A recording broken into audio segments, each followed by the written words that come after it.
അഹമ്മദാബാദിൽ കത്തിയമർന്ന Air India Dreamliner Boeing 787 വിമാനത്തിന്റെ ബ്ലാക്ക് ബോക്സിനും തകരാറുകൾ സംഭവിച്ചതായി റിപ്പോർട്ട്. പ്രാദേശിക വിദഗ്ധർക്ക് വിവരം ശേഖരിക്കാൻ കഴിയാത്ത സാഹചര്യമായതിനാൽ ബ്ലാക്ക് ബോക്സ് യുഎസിലേക്ക് അയക്കാനുള്ള തീരുമാനത്തിലാണ് കേന്ദ്ര സർക്കാർ. 270 പേർ ചാരമായ അഹമ്മദാബാദ് വിമാന അപകടത്തിൽ അട്ടിമറി സാധ്യത ശക്തമാകവെയാണ് അധികൃതരുടെ പുതിയ നീക്കം. വാഷിംഗ്ടണിലെ നാഷണൽ സേഫ്റ്റി ട്രാൻസ്പോർട്ട് ലബോറട്ടറിയിലേക്കാണ് ബ്ലാക്ക് ബോക്സ് പരിശോധനയ്ക്കായി അയക്കുന്നത്. തുടർന്ന് ലഭിക്കുന്ന വിവരങ്ങൾ എയർക്രാഫ്റ്റ് ആക്സിഡന്റ് ഇൻവെസ്റ്റിഗേഷൻ ബ്യൂറോയ്ക്ക് കൈമാറും. ഇവർക്കാണ് അന്വേഷണത്തിന്റെ മുഖ്യ ചുമതലയുള്ളത്. ജൂൺ 16-നാണ് അപകടത്തിനിരയായ വിമാനത്തിന്റെ രണ്ടാമത്തെ ബ്ലാക്ക് ബോക്സ് അന്വേഷണ സംഘം കണ്ടെത്തിയത്. വിമാനത്തിന്റെ കോക്പിറ്റ് വോയിസ് റെക്കോർഡും ഫ്ലൈറ്റ് ഡേറ്റ റെക്കോർഡറും കഴിഞ്ഞയാഴ്ച കണ്ടെത്തിയിരുന്നു. അതേസമയം വിമാനാപകടത്തിൽ ഭീകരബന്ധത്തിന്റെ സാധ്യതയും അന്വേഷണ സംഘം തള്ളിക്കളഞ്ഞിട്ടില്ല.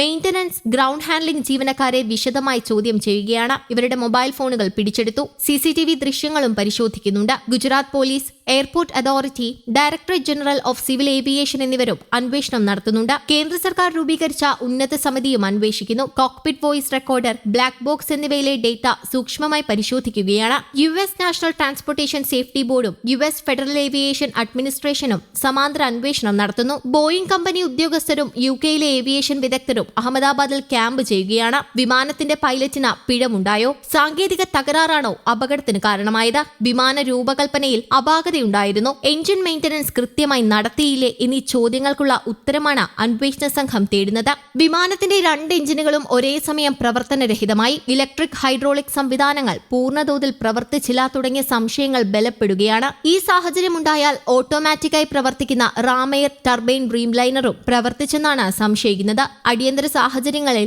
വിമാനത്തിന് ഹൈഡ്രോളിക് ഇലക്ട്രിക് പവർ നൽകുന്ന ചെറിയ ടർബൈനാണ് റാറ്റ്. കഴിഞ്ഞ ദിവസം പുറത്തുവന്ന വീഡിയോയിൽ റാറ്റ് പ്രവർത്തിച്ചിരുന്നെന്ന വിശ്വസിക്കാവുന്ന ശബ്ദമുണ്ട്. അപകടത്തിൽപ്പെട്ട വിമാനത്തിന്റെ എഞ്ചിൻ 3 മാസം മുൻപ് മാറ്റി സ്ഥാപിച്ചെന്ന് സൂചനയും ലഭിച്ചിട്ടുണ്ട്. വലതുഭാഗത്തെ പഴയ എഞ്ചിനാണ് മാർച്ചിൽ മാറ്റിയത്. അതേസമയം അഹമ്മദാബാദിൽ അപകടത്തിൽപ്പെട്ട ബോയിംഗ് വിമാനത്തിന് തകരാറുകളില്ലായിരുന്നെന്ന് Air India CEO Campbell Wilson വ്യക്തമാക്കി. ലണ്ടനിലേക്ക് പറക്കും വരെ ഒരു പ്രശ്നവുമില്ലായിരുന്നുവെന്ന് സിഇഒ പറഞ്ഞു. എഞ്ചിൻ പരിശോധനകൾ കൃത്യമായി നടത്തിയിരുന്നു. വലതുവശത്തെ എഞ്ചിൻ മാർച്ചിലാണ് അറ്റകുറ്റപ്പണി നടത്തിയത്. ഇടതുവശത്തെ എഞ്ചിൻ ഏപ്രിലിൽ പരിശോധിച്ചിരുന്നു. അടുത്ത പരിശോധന നടക്കേണ്ടിയിരുന്നത് വരുന്ന ഡിസംബറിലെന്നും ക്യാമ്പൽ വിൽസൺ വിശദമാക്കി. എയർ ഇന്ത്യ ജീവനക്കാർക്ക് അയച്ച കത്തിലാണ് വിവരങ്ങളുള്ളത്. അതേസമയം എയർ ഇന്ത്യ വിമാനാപകടത്തിൽ 2 DNA ഫലം കൂടി പുറത്തുവന്നു. ഇതോടെ തിരിച്ചറിഞ്ഞ മൃതദേഹങ്ങളുടെ എണ്ണം 210ആയി. 187 മൃതശരീരങ്ങൾ ബന്ധുക്കൾക്ക് വിട്ടുകൊടുത്തു. 15 മൃതദേഹങ്ങൾ തിരിച്ചറിയുന്നതിനായി കുടുംബാംഗങ്ങളിൽ നിന്ന് കൂടുതൽ സാമ്പിളുകൾക്കായി കാത്തിരിക്കുകയാണ്. ഗുജറാത്ത് ആരോഗ്യ കുടുംബക്ഷേമ മന്ത്രി